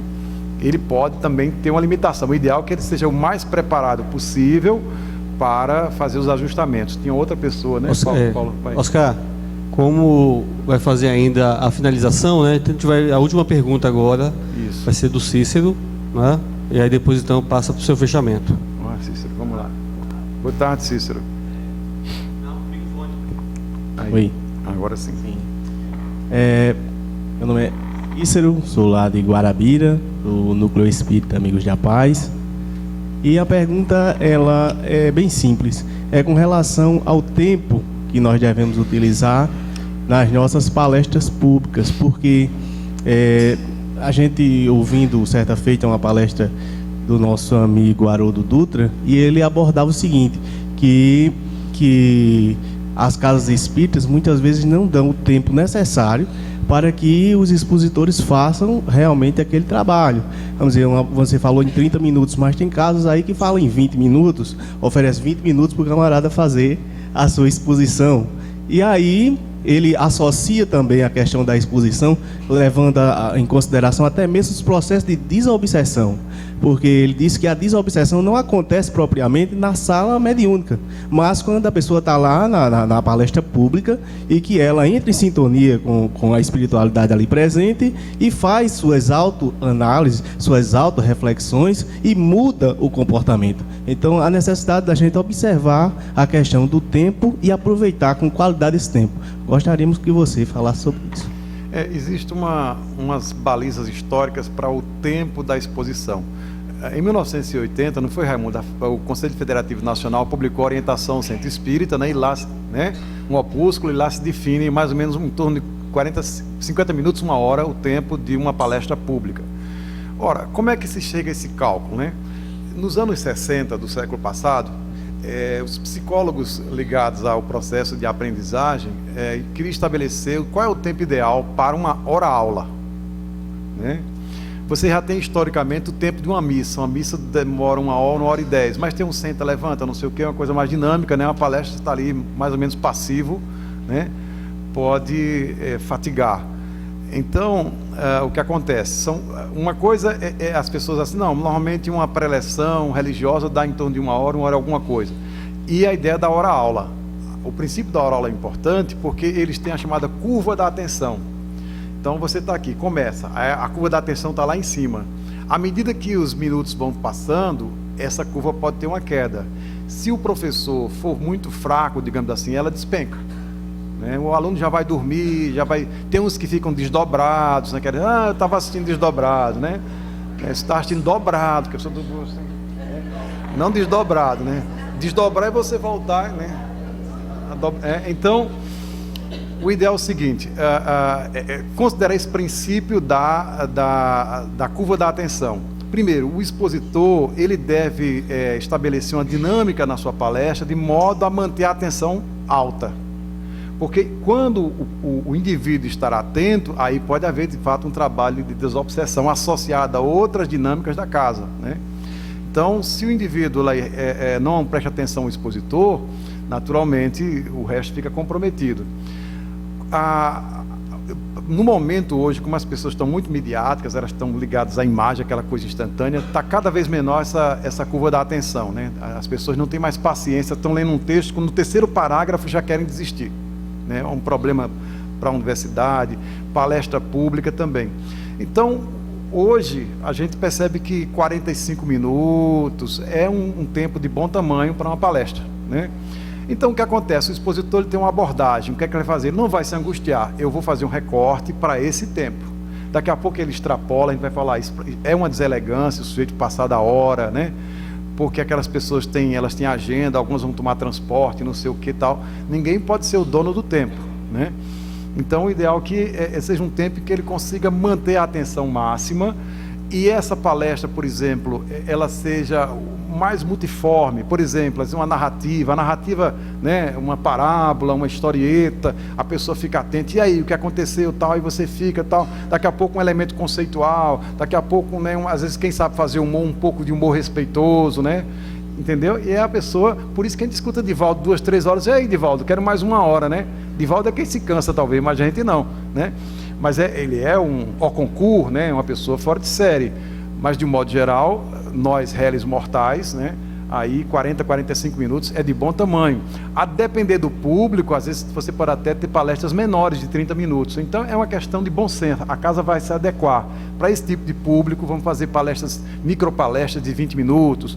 Então aquela palestra que você fez em 50, agora você vai entrar nesse formato 20 minutos. Quer um exemplo? Dona Joana de Ângeles, ali sabe muito, mas sabe demais. Mas se você pegar a Vida Feliz, ela coloca ali para você ler em 30 segundos. É sabedoria condensada, é o formato manual. Aquela mesma Joana de Ângeles que escreve capítulos com 20 páginas, é a mesma que escreve uma página com 4 sentenças. Entendeu? Joana, agora é para esse pessoal. Joana, agora qual é a câmera aquela? Então pronto, vou me adequar, entendeu? Vou me encaixar. Essa coisa, é um jogo de cintura. Aí eu só sei fazer palestra de 1h30. Então vamos dividir em 3 aqui, né? O palestra 1, o retorno, depois o retorno, né? Entendeu? Então tem um pouco isso. É preciso pensar no conforto de quem escuta. Por isso que é importante que o expositor ele também seja ouvinte. O bom motorista é aquele que é pedestre. Eu só falo. Cadê aquele expositor que nunca aparece para assistir palestra dos outros? Quando ele assiste a palestra dos outros, ele vê, eita, 50 minutos é demais, né? Eu já estou quase dormindo, né? 1h30 nem se fala.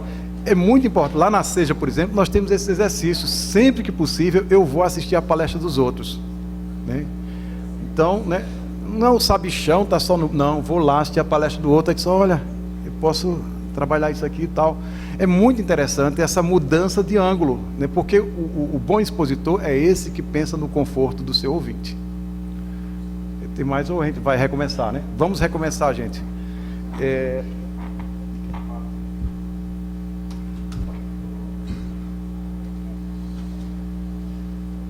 Então, qual é esse aqui agora, né? O alto. Você quer usar assim? Pode ser, vamos pegar o solto mesmo. Claro. Vamos retomar aqui. Essa passagem aqui foi tirada do livro Sublime Expiação, de Divaldo Pereira Franco, psicografado por Divaldo, e é do espírito Victor Igor, né? Então, está muito pequeno, eu vou ler para vocês. Utilizando-se das vibrações harmônicas ambientes, espíritos generosos e benfeitores aplicavam passes vitalizadores e salutares em inúmeras pessoas que compunham o público embevecido. Recorrendo à sintonia natural que surgia espontânea, contribuíam desse modo para que viciações mentais se abrandassem e velhos liames obsessivos se afrouxassem.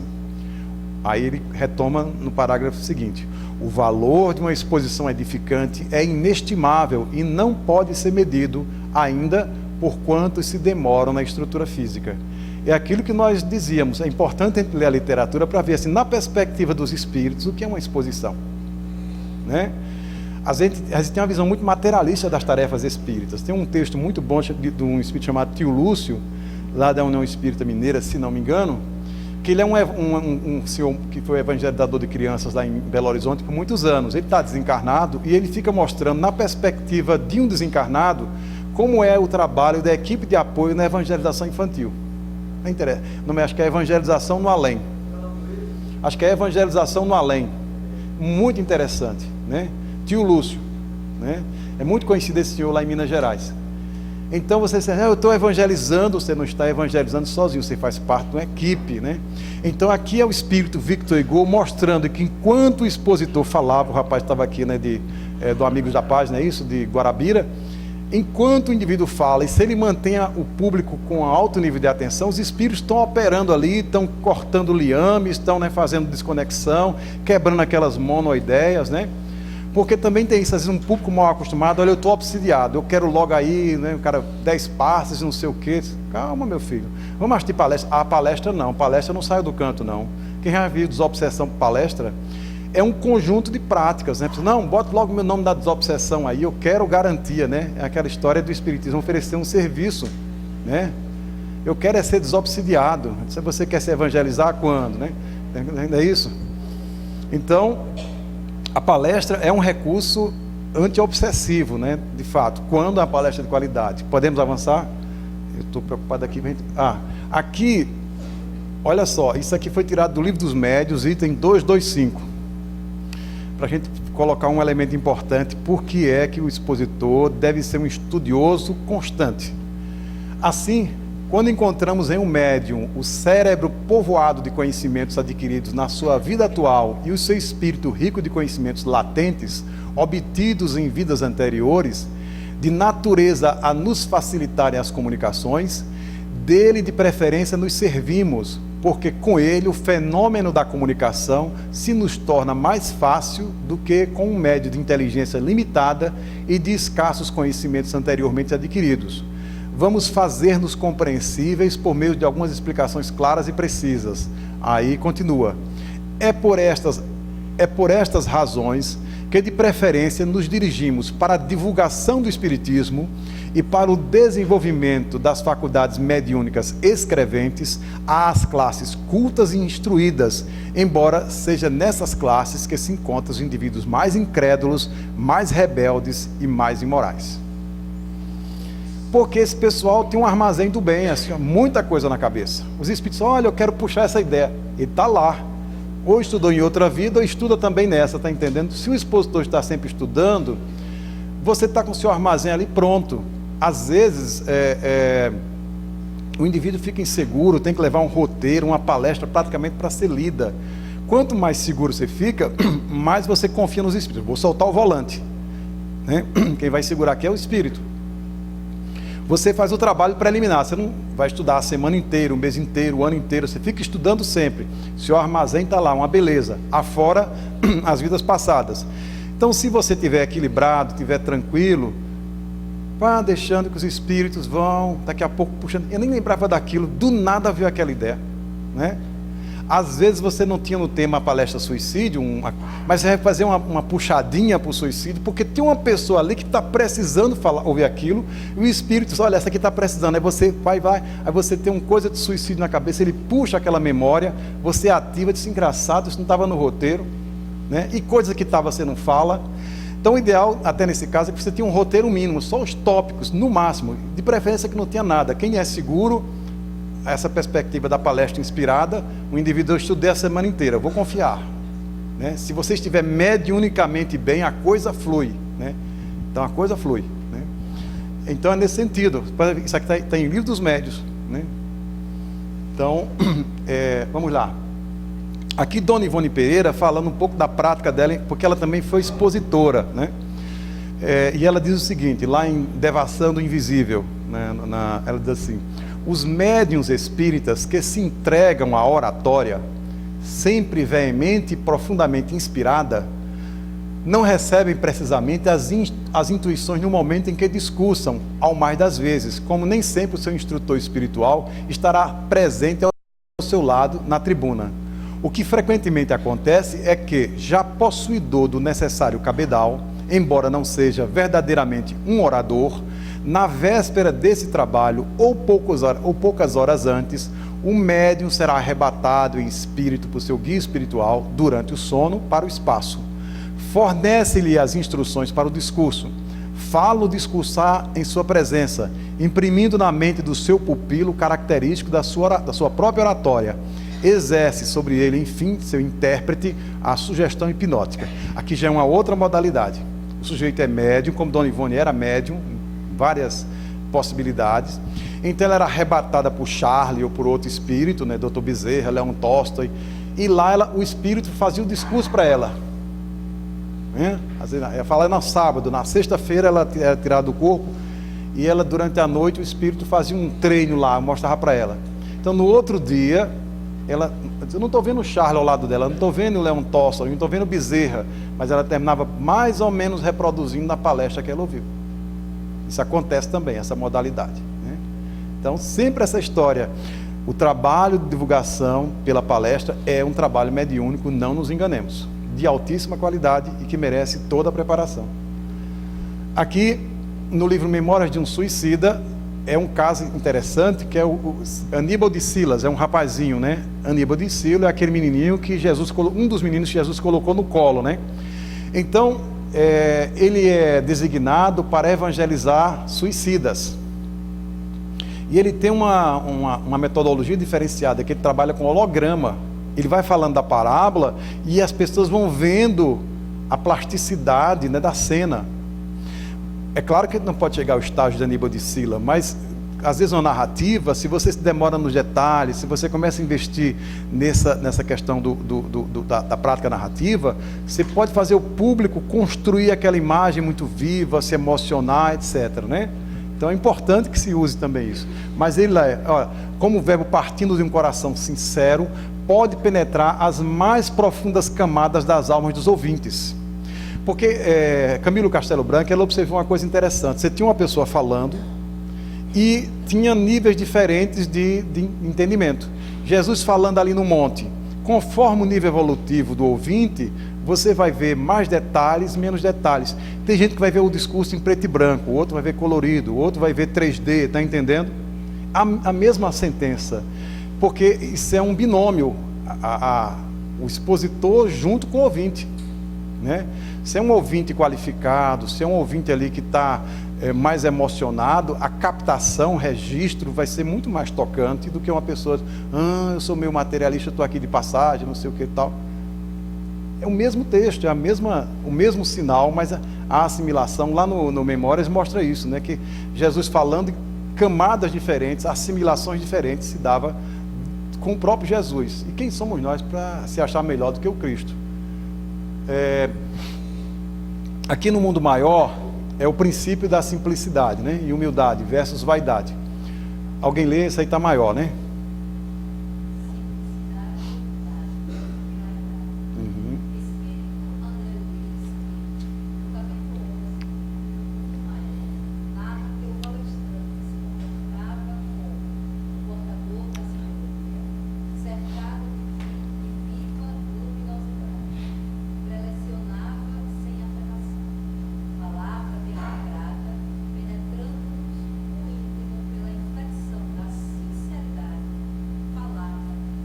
Isso. Como os espíritos são modelos para nós, então é exatamente isso. A pessoa carrega demais na aparência. Hoje eu esqueci, meu cabelo está um pouco assim, não sei o que. Aí daqui a pouco a pessoa trava porque o cabelo está mais para a direita do que para a esquerda, né? Ou faltou uma coisa, ou faltou não sei o que, a minha caneta, né? Tem pessoa daqui a pouco, né? Simplicidade, né? Aquelas ideias não são nossas, são as mesmíssimas e milenares ideias do Evangelho que nós temos necessidade e quem nos escuta também tem. Somos todos irmãos. Falar com simplicidade, sem aquela coisa rebuscada, confusa, né? Complexa. Diz, menino, chama aí um explicador porque eu não estou entendendo nada, né? A própria palavra é isso. O expositor, ele é um explicador no sentido latino. Explicare no latim quer dizer desmontar as pregas. Sabe aquela sanfoninha que você faz? Então é abrir a sanfoninha, né?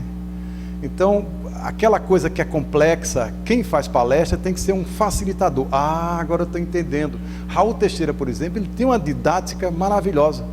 Quando Raul dá curso de mediunidade, é isso aí, Raul, Livro dos Médiuns. Menino, agora eu entendi tudo, né? Porque ele vai passo a passo, aquela lógica, né? Do mais simples para o mais complexo, aquela coisa bem cartesiana. Então, os expositores têm que ter essa preocupação. Nada de sentir isso, olha, vai chegar aí, né? O sujeito bam, né? O especialista. Por isso que é perigoso, às vezes, o profissional, e o profissional da área tem que se policiar. Às vezes o sujeito é coaching, é psicólogo, é filósofo, é não sei o que, é professor, é alguém da área, né? E aí ele diz, não, aqui eu sou um simples explicador do Evangelho, né?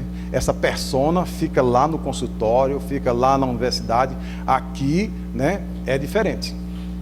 Porque senão ele vai dar uma aula. Olha, né? É claro que você vai ter as conotações da sua área, né? Mas, né, nada do indivíduo ter a mesma... eu me dou bem, eu consigo me adaptar como profissional dessa forma, que é só repetir. Repetir, não. Aqui é diferente. Aqui, e os espíritos, né, o público é diferente, então, né? Vamos lá. Aqui nós falávamos, isso aqui é de Emmanuel, está na obra Fonte Viva, né? Ele coloca assim... que ele retoma uma sentença de Paulo: linguagem sã e irrepreensível para que o adversário se envergonhe, não tendo nenhum mal quer dizer de nós. Aí ele vai dizer, linguagem, Emmanuel vai dizer, linguagem, a nosso entender, se constitui de 3 elementos essenciais: expressão, maneira e voz. Se não aclaramos a frase, se não apuramos o modo e se não educamos a voz, de acordo com as situações, somos suscetíveis de perder as nossas melhores oportunidades de melhoria, entendimento e elevação, né? Então, às vezes, há um momento pede uma certa doçura, uma modulação diferenciada, mais volume, menos volume. Tudo isso o indivíduo vai ter que ir contornando no decorrer da sua comunicação, né? Tem a maneira, a expressão e a própria voz. Não, mas essa ideia é boa, mas é uma ideia boa colocada de forma inadequada, ela agride, né? Aquela expressão de Gandhi, né? Que a verdade é dura como um diamante, delicada como uma flor de pêssego. Depende do manejo, do momento, né? Então há coisas que você não pode dizer de público, então você não vai dizer porque aquilo vai perturbar, vai ser muito forte, né? Você não diz, ou diz de forma diluída, né? Então é preciso saber, aquela história, né? É uma caixa de ferramentas, né? Tem gente que tem um martelo, mas o martelo você pode bater devagar, pode bater com força, né? Dependendo do prego. Há coisas que não é o martelo, você vai pegar uma chave de fenda, né? Mas eu só tenho um martelo, vai ter que melhorar essa caixa de ferramenta, vai ter que comprar uma chave de fenda, porque fenda é fenda, prego é prego. E tem gente que só sabe bater prego, né? Não, só sei... E tem mais, martelo e martelo. Tem martelo de borracha, martelo de ferro, não é isso? O indivíduo, para essa ideia, para esse tema aqui, eu vou ter que ir martelo de borracha. Para aquele outro é martelo de ferro. Para aquele outro é um alicate. Uma ferramenta para cada coisa, para cada momento. Na palestra, leve sua caixa de ferramentas, porque tem hora que é do martelo, né? E tem hora que é, né? Tem hora que é a pinça. Delicadamente é a pinça, né? Senão vai machucar, vai complicar. Podemos avançar? Isso aqui é Dona Ivone, tirado do livro Devassando o Invisível, mostrando que o expositor precisa reconhecer que ele tem um público não visível, né? São os espíritos, né? Dramas da Obsessão. Dramas da Obsessão, a primeira história, Leonel e Judeus, né? No finalzinho, o capítulo 3º da última parte. Aí diz assim: durante o espaço de tempo que ali se passaram, o que acontece é o seguinte: você tem lá um conjunto de judeus, né, que vai induzindo toda uma família ao suicídio. A família é formada de padres da Inquisição reencarnados, né? Então a família toda está sendo induzida ao suicídio. Aí, depois de muito trabalho diplomático, o Dr. Bezerra faz com que esses espíritos que estão induzindo a família inteira ao suicídio sejam levados para a casa espírita. E o que acontece? São obsessores, vão ficar só na reunião de desobsessão. As pessoas até imaginam que na desobsessão tem um delegado, né? Vai detenção, está preso, o espírito está preso, né?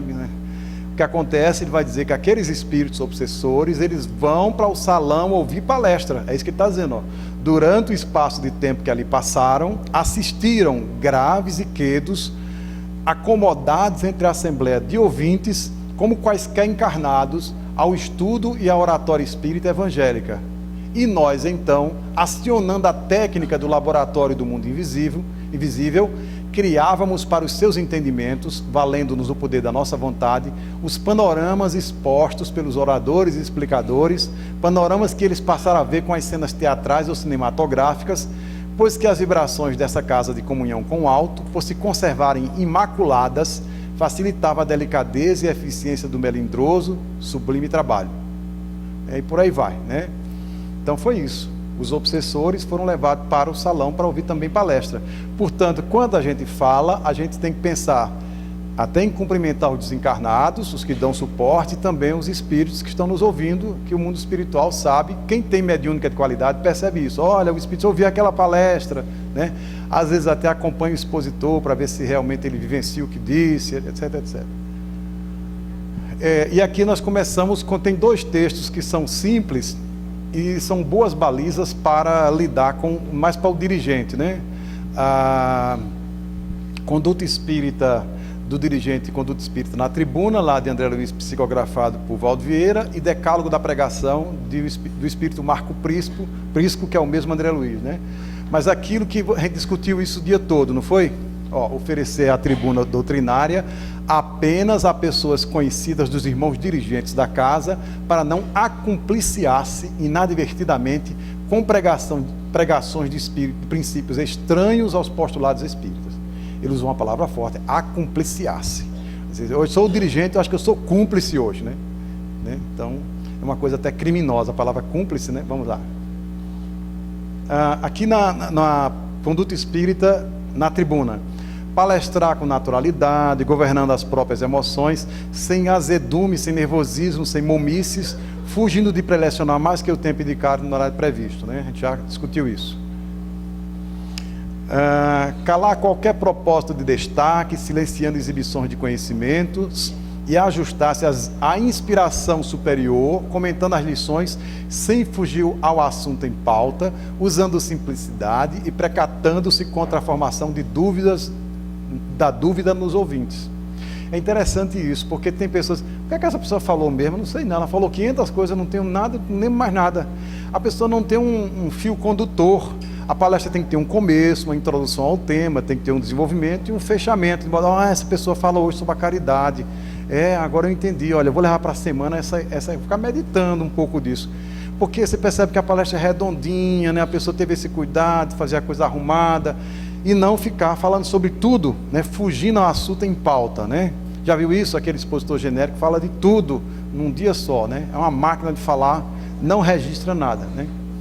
Nós somos exigentes mentalmente, e essa coisa que Platão diz, né? Que o bom orador é aquele que escuta a alma de seus ouvintes. Então, se eu for dizer isso, aquela pessoa, você vai pensando na dúvida de quem escuta, né? É diferente, você já vai para o outro lado, né? Vamos lá. Respeitando pessoas e instituições nos comentários e nas referências, nunca estabelecer paralelos ou confrontos suscetíveis de humilhar ou ferir, né? Porque tem bullying também na palestra. Tem gente que usa a palestra para dar recado para os outros. É o correio, né? Está falando comigo, para mim, já que ele está presente, ela está presente, então vou mandar um recado, né?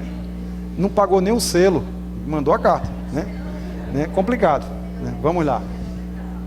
Ou falar mal das outras religiões, ou falar mal de certas categorias, né? Tem temas delicados que não cabem para uma palestra pública. Vamos lá, 5 minutos, né? Sustentar a dignidade espírita diante das assembleias, abstendo-se de historietas impróprias ou anedotas reprováveis, né?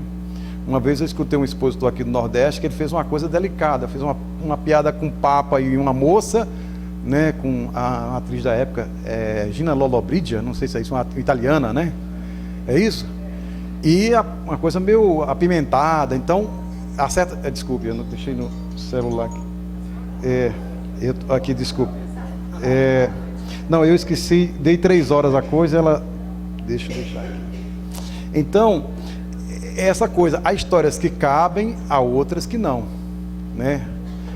Tem pessoas que não conseguem fazer humor, tudo bem, não vai se esforçar e vai ficar, né? E se deixar o público muito frouxo de rir, aí pronto, agora para retomar, eu tenho a impressão que eu fui ouvir um humorista, né? Sai todo mundo, né? É diferente. Nas conversações, não se reportar abusiva e intempestivamente a fatos e estudos doutrinários de entendimento difícil, aqui que nós falávamos, né? Devendo selecionar oportunidades quanto a pessoas e ambientes para tratar de temas delicados, né? Então, às vezes, por exemplo, uma palestra sobre o aborto, ela pode, a depender da profundidade, da angulação, ela vai exigir um público, um momento diferenciado, né? Há outras que você pode colocar de forma pública, né? Manter-se inalterável durante a locução, à face de qualquer situação imprevista, né? Aqui vocês tiveram o caso aqui em Recife, né? Não sei se foi Lícito que estava falando e houve aquele episódio violento. Então, se o expositor, ai meu Deus, eu também... Pronto, aí é aquela história, né? Se ele perde o equilíbrio, porque o expositor, o expositor, o professor, quem está com a palavra, ele tem um peso indutor. O que ele fizer, a tendência do público é fazer também. Então, o ideal é que ele mantenha um certo equilíbrio dentro do possível, né? Às vezes você vê uma situação ali, o dirigente já vai tomando a providência, normalmente o dirigente ele tem uma pessoa indicada, porque ele não pode às vezes, sair da mesa, mas ele acena assim, a pessoa vai lá e faz a correção e tal. Então, continua, a orquestra tem que continuar tocando, isso é como o Titanic, deixa tocar, vai afundar, mas deixa tocar, né? Vamos lá. Procurar abolir em suas palestras os vocábulos impróprios, as expressões pejorativas e os termos das gírias das ruas, né? Então, Então, não somente isso, palavrão, né? Tem gente que, hoje em dia você tem, né, o caso do presidente do Brasil, segue um astrólogo que se chama muito palavrão. Lá em São Paulo tem um pessoal da filosofia que chama mais palavrão do que palavras da filosofia. Então é muito desagradável, né? O palavrão ele tem um magnetismo ruim. Eu chamo palavrão desde pequeno. Vai ter que passar sabão nessa boca, né? Porque é alguém que usa palavra. Na mente, né? Sapólio, né? Isso, na mente. Então é uma prática que a pessoa adquiriu, porque às vezes pode ser uma questão educacional, a pessoa foi educada ouvindo palavrão, né? Não, né? Senão a pessoa aí chama palavrão, ela chama palavrão normalmente, aí ela fica se policiando, aí um dia, né, baixa um pouco a guarda, sai no meio da palavra, da palestra, um palavrão. Então já não chama palavrão, que aí na hora não vai ter essa preocupação de controlar, né? Não, isso. E não é só espírita na hora da palestra, né? Vamos lá. Sempre que possível, eu preferi os usos dos verbos e pronomes na primeira pessoa do plural, nós, né? Ao invés da primeira pessoa do singular, a fim de que não se isole da condição dos companheiros naturais do aprendizado, como quem distribui avisos e exortações, né? E vocês aí que não perdoam, né? Nós que temos uma dificuldade muito grande de perdoar, nós, né? Eu, você, né? Então, é um simples pronome que já faz a diferença. Isso. Aí tem aquela palavra de Paulo, e só mostrar uma coisa aqui, só indicar para o pessoal fazer na sequência, pode avançar. Esse é o outro texto que eu falei, né? Decálogo da Pregação, está no livro Legado Kardeciano, de Marco Prisco. Vocês podem conferir isso aí, né? Não sei se vocês têm na livraria, né? É uma outra coisa interessante, uma exposição rica, ela ajuda muito a livraria. O expositor faz a referência correta ao autor, ao livro, a pessoa, como é o nome daquele livro que você citou? Tem reflexos na livraria, né? No grupo de estudo, etc, né? Mas quando o expositor não é espírita, ele não cita nem texto espírita, coitado da livraria, não vende nada, não sai, né?